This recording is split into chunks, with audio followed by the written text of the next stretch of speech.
So it's prophecy. This has to happen. It says,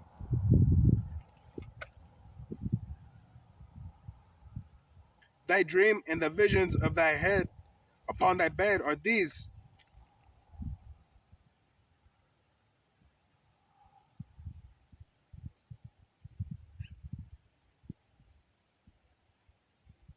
It says, verse 31, thou, O king, sawest, and behold, a great image. This great image, whose brightness was excellent, stood before thee, and the form thereof was terrible. This image's head was of fine gold, his breast and his arms of silver, his belly and his thighs of brass, his legs of iron, his feet part of iron and part of clay. Thou sawest till that a stone was cut out without hands,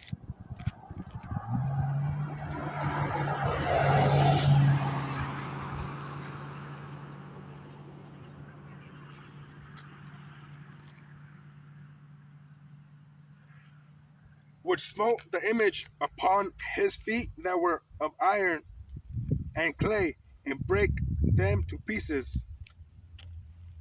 Then was the iron, the clay, the brass, and the silver and the gold broken to pieces together, and became like the chaff of the summer threshing floors. And the wind carried them away, that no place was found for them. And the stone that smote the image became a great mountain, and filled the whole earth. See, so he saw this statue, gold, silver, brass, iron and clay. So, and then he saw a big old rock, a mountain. It's a stone, but it's been described that Yahweh Bashem Yahushai, the chariot, has been described as a great mountain. But right here, the stone smote the image, and the whole thing broke.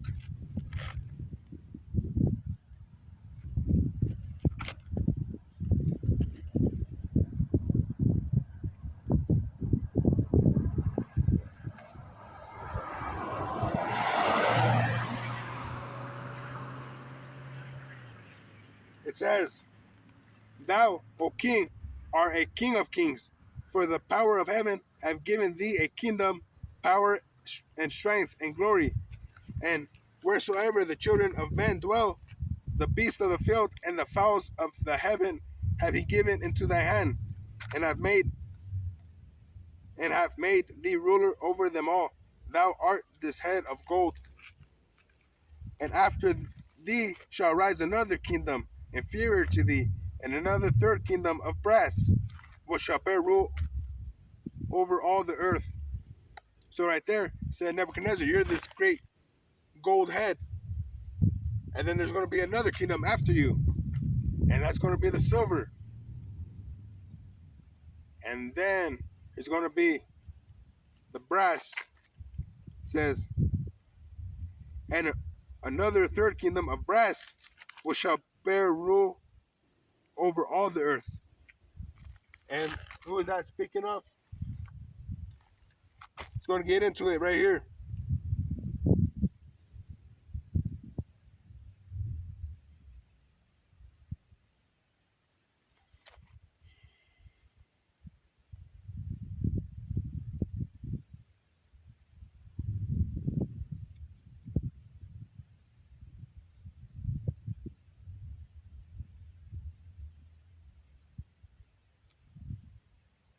Or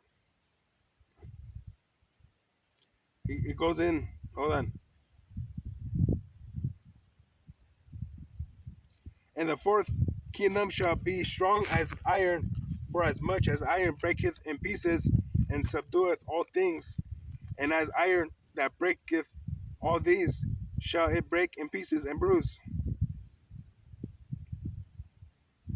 But yeah, so the interpretation of it, well, in other scriptures, it goes, the Babylonian Empire which is Nebuchadnezzar's empire. He's that gold head. Then it goes Medo Persian Empire. That's the silver. And then the brass is the Greeks. And then after the Greeks, it's the Roman Empire. And the Roman Empire went down, but like it says, the deadly wound was healed. So that's the 10 toes. The second goal for the Roman Empire.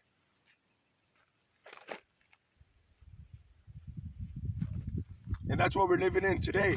We're living in the last empire of this heathen. And like it says,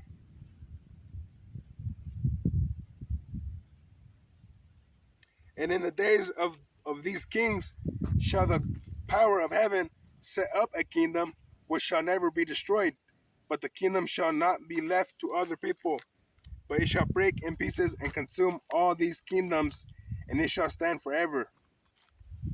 For as much as thou sawest that the stone was cut out of the mountain without hands, and that it brake in pieces the iron, the brass, the clay, the silver, and the gold, the great power have made known to the king what shall come to pass hereafter, and the dream is certain, and the interpretation thereof sure.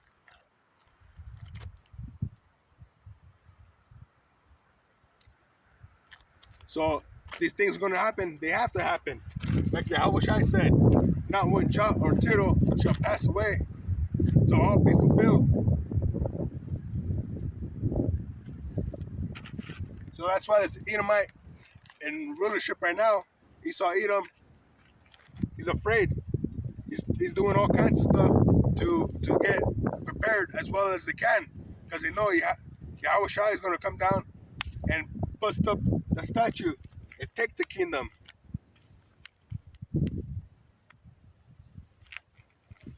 And that's going to be awesome. That's going to be amazing.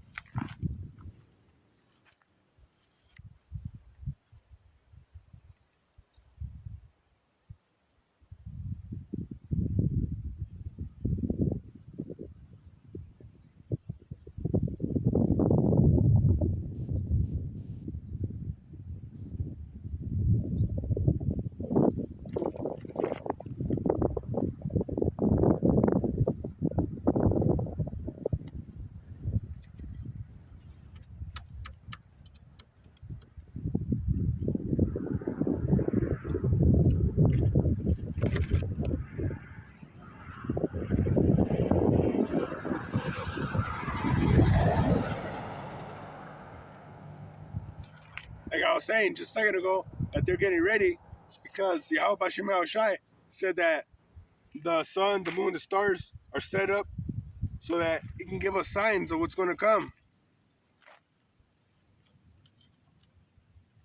And that's why they're all freaking out over this eclipse. There's that eclipse happening. There's a comet passing by. Um,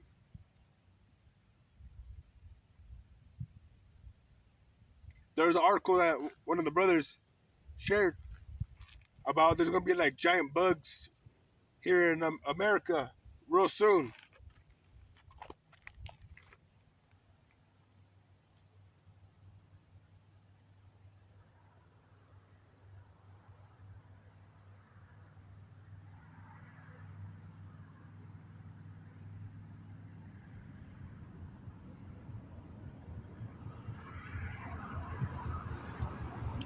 This is Joel chapter 2.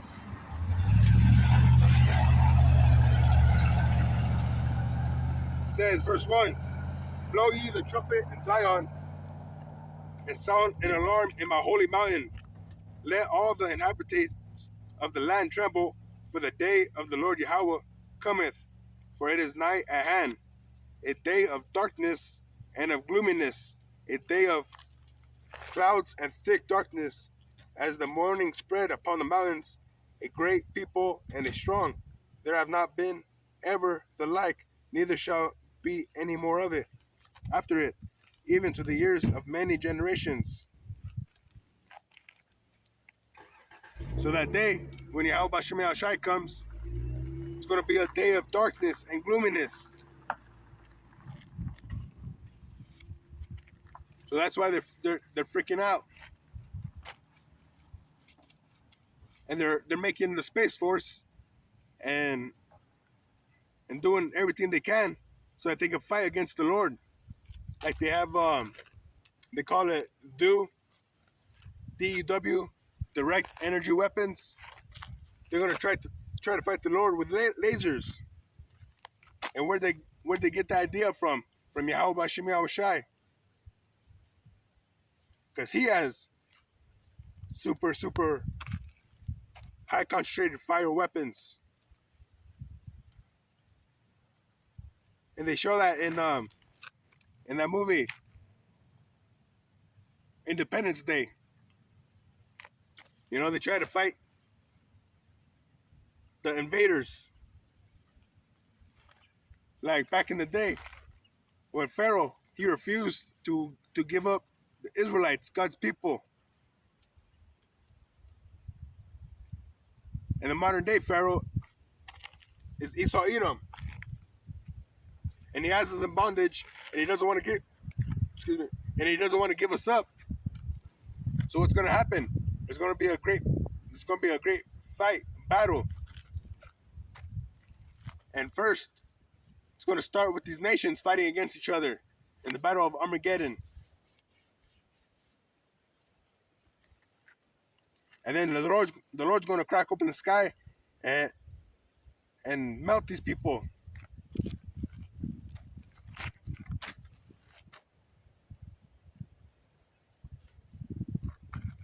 With the lasers and also with the ICBM nuclear missiles.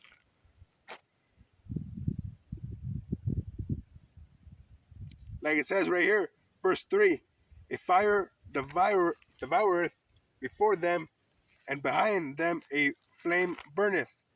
So like you see those missiles take off. You see the nose of the missile, it's like breaking the wind, breaking the piercing the wind, and you see flames on the tip of it. And also it says, and behind them a flame burneth. So you see the fire coming out just like the missiles and the jets. You see the like a torch. It says the land is as the Garden of Eden before them. You know, people think that this is paradise. So when the missiles come, the land's good. You know, it looks just like the Garden of Eden. But then when they hit afterward, it says, and behind them a desolate wilderness. Yea, and nothing shall escape them.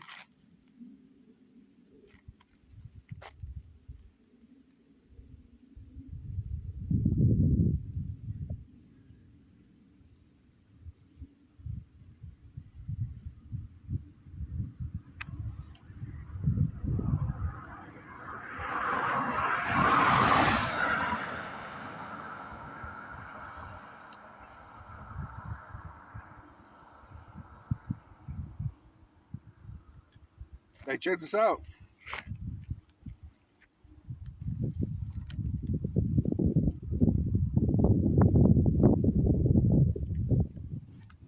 It says, verse 10, the earth shall quake before them, the heavens shall tremble, the sun and the moon shall be dark, and the stars shall withdraw their shining. So, like it says, the earth is going to reel to and fro like a drunkard when these missiles get dropped. And verse 12, therefore also now, saith the Lord Yahweh, turn ye even to me with all your heart, and with fasting, and with weeping, and with mourning, and rend your heart and not your garments, and turn unto the Lord Yahweh your power, for he is gracious and merciful, slow to anger, and of great kindness, and repenteth him of the evil.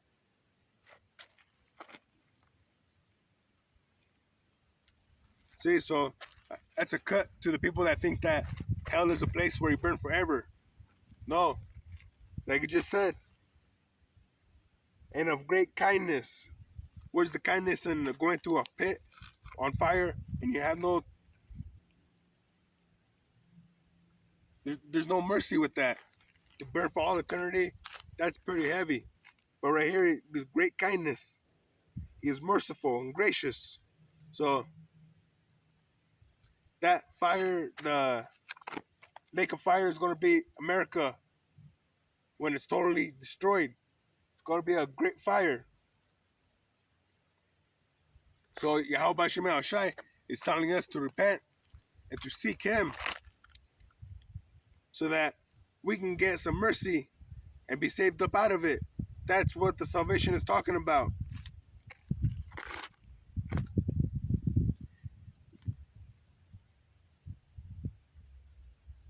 Because He's going to come with the great clouds, which are the chariots, and beam up the elect so that the elect don't get toasted.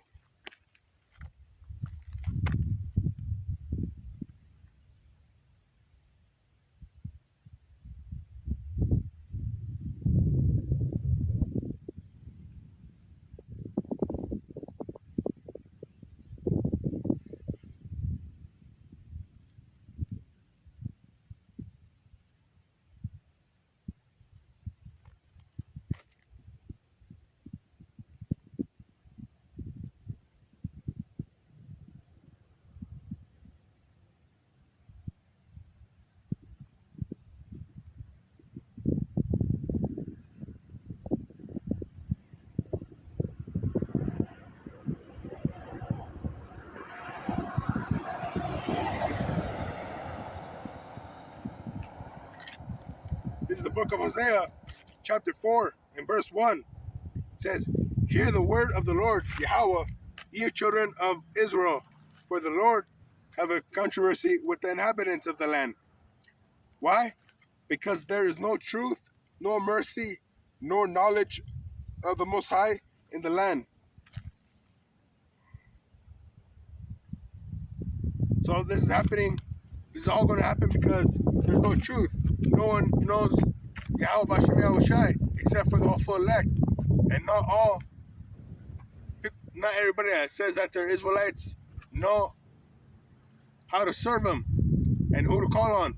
There's people that they're still calling them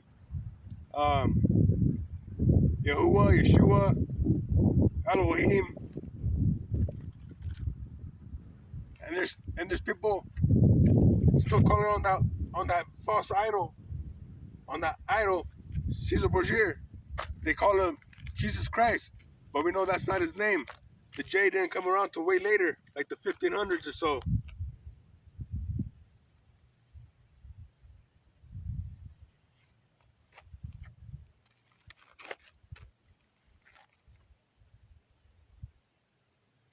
So he's mad because there's no truth, no mercy, no knowledge. Everybody's out for their own gain, and they do what they have to do to get ahead. They lie, cheat, steal, kill.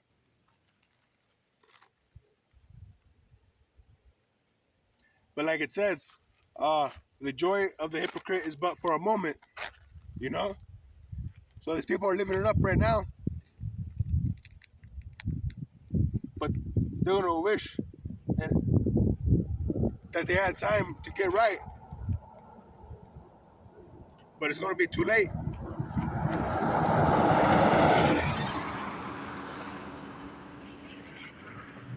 And like it says, in their affliction, they will seek me early.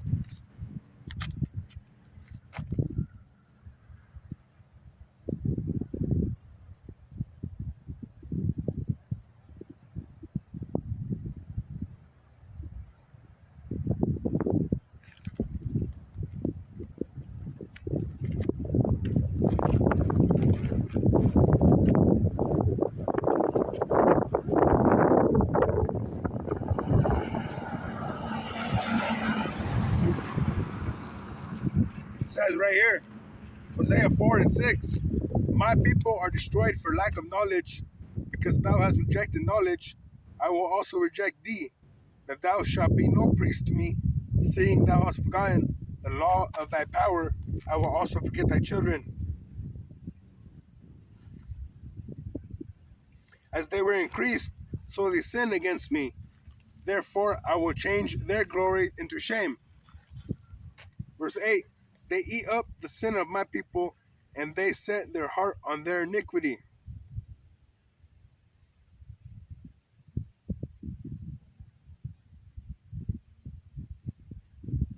Verse 10, for they shall eat and not have enough. They shall commit whoredom and shall not increase, because they have left off to take heed to the Lord Yahweh. So they do all the wickedness,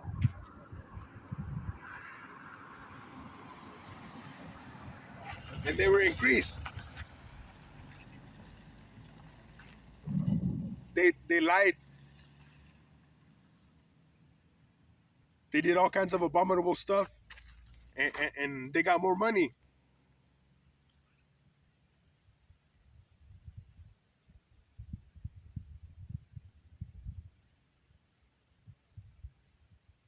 And they think that wealth is connected to godliness, you know?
It says, Ezekiel 22 and 17, and the word of the Lord Yahweh came unto me, saying, Son of man, the house of Israel is to me become dross. All they are brass and tin and iron and lead. In the midst of the furnace, they are even the dross of silver.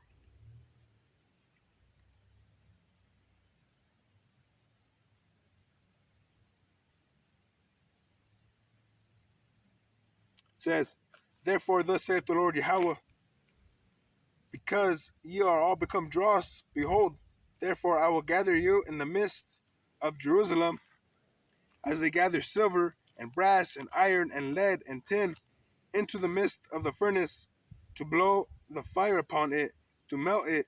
So will I gather you in my anger, and in my fury I will leave you there and melt you. Yea, I will gather you and blow upon you in the fire of my wrath, and ye shall be melted in the midst thereof.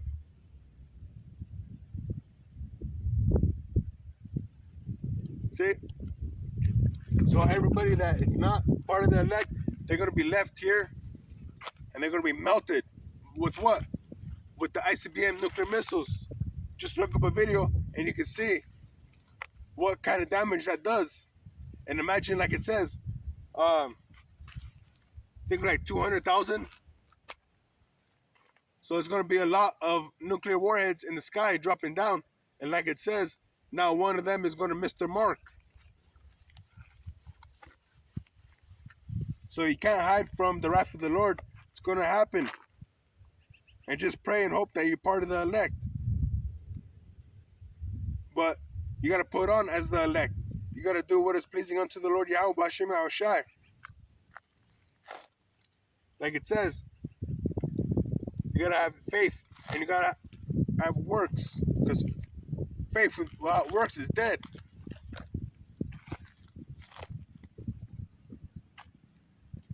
Like, for example, your parents tell you, okay, after school, you get home, you wash the dishes, whatever. You sweep the floor, you clean up. And before they leave, you tell them you love them and stuff. I love you, I'll see you later. But then they come home and nothing's done. And you're not even there. You're out there having a good time with your friends. You know? That's not how you show your love. You show your love with obedience. But like it says, the whole well, says Israel's become dross. Dross is the impurities of the metals, and it's not worth nothing.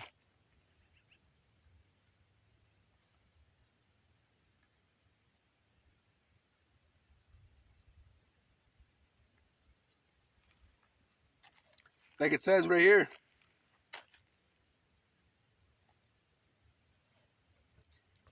Matthew chapter 5 and verse 13. Ye are the salt of the earth, but if the salt have lost its savor, wherewith shall it be salted? It is thenceforth good for nothing, but to be cast out and to be trodden under foot of men.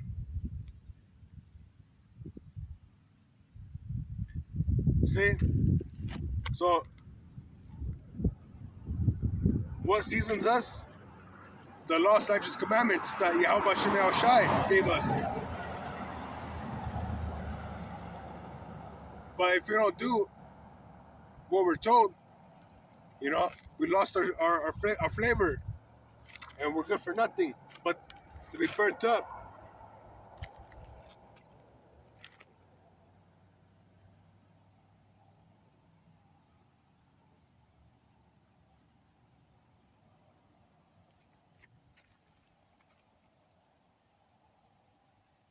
Like it says right here, verse 17, think not that I am come to destroy the law or the prophets. I am not come to destroy, but to fulfill. For verily I say unto you, till heaven and earth pass, one jot or one tittle shall in no wise pass from the law, till all be fulfilled. And check this out. Whosoever therefore shall break one of these least commandments and shall teach men so, what's going to happen to him? He shall be called the least in the kingdom of heaven. And you don't want to be the least of the kingdom of heaven. You'll be walking around with your head down, ashamed, it says, and other things. And then it says, but whosoever shall do and teach them, the same shall be called great in the kingdom of heaven. See? So everything has to be everything has to be um it says all has to be fulfilled. But you gotta keep the law, statutes, commandments to the best of your abilities. That's how you show your faith.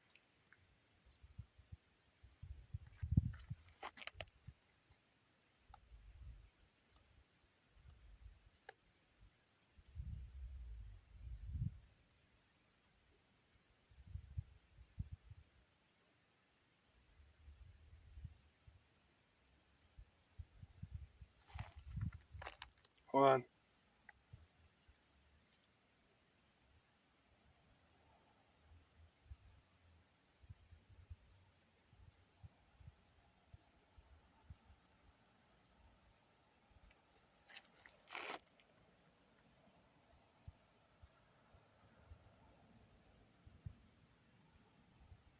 Salakia, bear with me.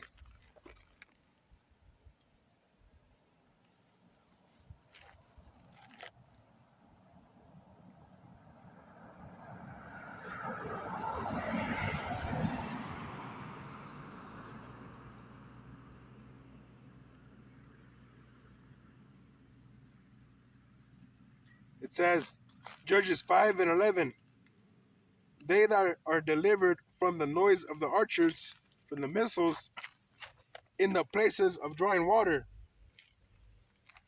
there shall they rehearse the righteous acts of the Lord, even the righteous acts toward the inhabitants of his villages in Israel.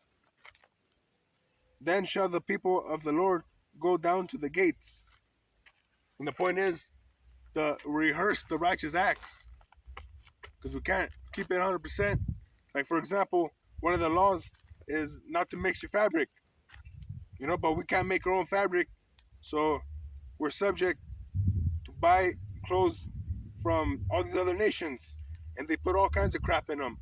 Like polyester is a like a plastic, and it messes with your body's vibration, the frequency, because we're a living machine. That's why we need these minerals and stuff to work right.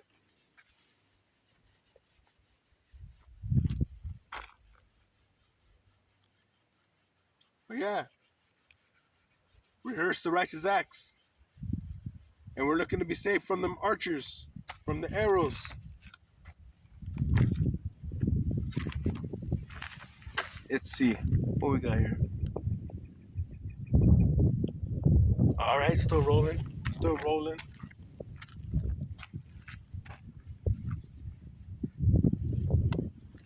Let's get some more scriptures. Bring it out.